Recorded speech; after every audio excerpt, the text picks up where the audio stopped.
Buenas tardes, gracias por la invitación. Lo primero es partir con una reflexión quizás muy breve, que es grave. La verdad es que, si bien una palabra que utilizamos mucho en el punto de vista médico, en los medios de comunicación, no hay mucha claridad lo que hay detrás de esta palabra. Si nos vamos a las definiciones, algo que es grande, algo que pesa, algo que tiene mucha importancia, un enfermo de cuidado, y quedamos con un vacío.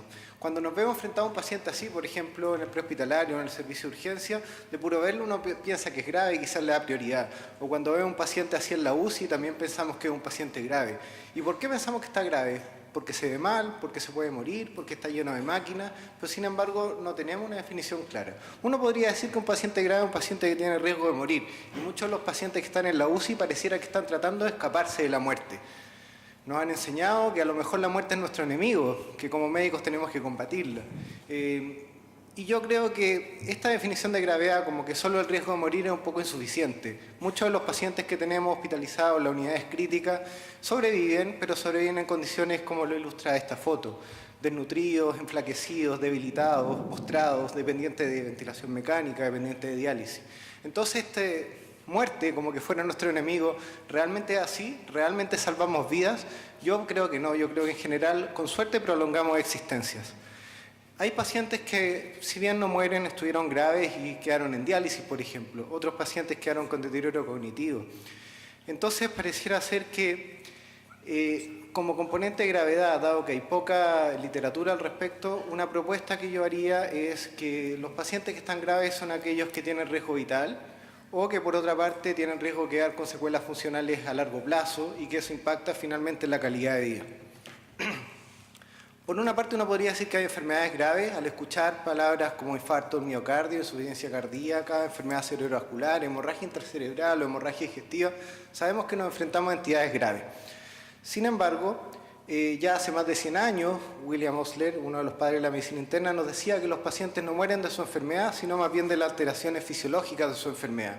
Y así, por ejemplo, podemos tener pacientes con una influenza, como esto que vemos acá, alguno de ustedes a lo mejor lo vivió, pero también podemos tener un paciente mayor con una influenza que requiere hospitalizarse por necesidad de oxigenoterapia. O podemos tener a lo mejor otros pacientes que con una influenza hicieron una falla respiratoria grave y hubo que ventilarlo en posición prono o conectarlo a circulación extracorpórea. Es la misma enfermedad con diferentes características de gravedad. Así, por ejemplo, podemos tener una infección por herpes y también tener una infección por herpes con otra magnitud. Entonces, la evaluación clínica tradicional, que nos permite enfocarnos en el diagnóstico, nos da la oportunidad también para evaluar la gravedad. Y esto es relevante porque cuando reconocemos que en el paciente hay un desequilibrio de la homeostasis que va a constituir una gravedad, esto tiene implicancia pronóstica y nos obliga a un manejo oportuno de la condición que tiene el paciente. Tradicionalmente nos han mostrado los signos vitales como una parte importante de la evaluación clínica, y si bien no tienen una correlación clara con la mortalidad porque son más bien inespecíficos, sí son signos de alarma que tenemos que considerar en todos los pacientes. Si queremos estructurar más bien la evaluación de gravedad, yo quiero plantear 3 puntos. Primero, la individualidad del paciente, por ejemplo, pacientes mayores, pacientes con comorbilidades, pacientes inmunosuprimidos, son pacientes que potencialmente son más graves. Y 2 puntos que voy a tocar brevemente: la evaluación de la perfusión y las disfunciones orgánicas. ¿Por qué es importante la perfusión? Ya nos habló algunas cosas el doctor Hernández, pero la perfusión finalmente de los tejidos es lo que le va a llevar oxígeno y nutrientes, y un fenómeno de hipoperfusión puede determinar entonces que las células sufran, que secundariamente esto constituya fallas orgánicas que van a llevar a la muerte o fallas a largo plazo. La mortalidad, por ejemplo, de las fallas orgánicas en general es cercana a 20-30%. Podríamos acercarnos a la perfusión, lamentablemente no podemos ver las células todavía, Un minuto. o si están sufriendo, pero podemos acercarnos, por ejemplo, con variables clínicas. Sabemos que un paciente hipotenso, por ejemplo, puede sufrir hipoperfusión. Sabemos que pacientes con alteraciones mentales o con oliguria podría estar sufriendo hipoperfusión. Pero una cosa importante que tenemos a la mano es el llene capilar. Evaluado en los pulpejos, por ejemplo, en adultos, evaluado en los pies, en los niños, se correlaciona su enlentecimiento con peor pronóstico en términos de mortalidad. En varios escenarios: sepsis, politraumatizados, postquirúrgicos. Otro elemento que también es importante considerar es la presencia de moteado o livideces. En estudios recientes se ha demostrado, por ejemplo, que la extensión del moteado se asocia con mortalidad temprana en pacientes sépticos. Otro elemento que podemos evaluar también en casi todos los hospitales ya es el lactato, que resultante del metabolismo anaeróbico podría ser un indicador de sufrimiento celular. El doctor Hernández ya nos adelantó que hay otros mecanismos de elevación del lactato, pero la elevación del lactato en el paciente agudo se correlaciona con mortalidad hospitalaria.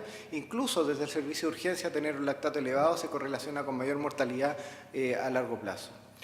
Y el otro componente que creo que es relevante considerar en la evaluación de gravedad son las disfunciones orgánicas. Cada disfunción orgánica la podríamos evaluar con diferentes marcadores y en la medida que se van sumando estas disfunciones la gravedad del paciente es mayor.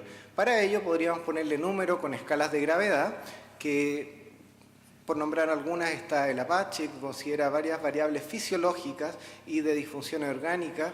En la medida que van sumando puntajes, se correlaciona progresivamente con mayor mortalidad. Si queremos evaluar probablemente las disfunciones orgánicas, podemos utilizar la escala SOFA, que le va poniendo puntaje a graduación de disfunción orgánica y también su mayor puntaje se correlaciona con mayor gravedad. Y no puedo dejar de mencionar, por lo que se ha comentado en el último tiempo, el Quick SOFA a partir de las nuevas definiciones propuestas de la sepsis el año pasado, que es una simplificación del SOFA considerando solamente 3 parámetros: la hipotensión, alteraciones mentales y taquipnea. El Quick SOFA pareciera ser prometedor en cuanto a la simpleza, lo han logrado correlacionar alto con mortalidad. Sin embargo, Quick SOFA parece ser insuficiente en el sentido que, por ejemplo, un paciente con diferentes fenómenos de hipoperfusión o disfunciones orgánicas no consideradas, podríamos decir que no está grave y podríamos tener un mal reconocimiento de no gravedad o un reconocimiento tardío de gravedad. Es una herramienta que está en evaluación y que todavía le falta bastante validación clínica. Hay muchos predictores de gravedad de enfermedad específicos, los deben conocer las distintas especialidades y tanto para los predictores de gravedad general como para los específicos les sugiero que se apoyen en el bolsillo con algún programa computacional, ya que no los podemos aprender todos. Finalmente, como mensaje, les quiero decir cómo reconocer gravedad. Bueno, buscando cómo le pasa la cuenta a la fisiología del paciente, hipoperfusión, disfunciones orgánicas, cómo cuantificarla, póngale nota con alguna de las escalas de gravedad. ¿Y para qué evaluar gravedad? Para manejar oportunamente al paciente, para priorizar pacientes y para disminuir la mortalidad y finalmente ojalá mejorar la calidad de vida de los enfermos. Muchas gracias.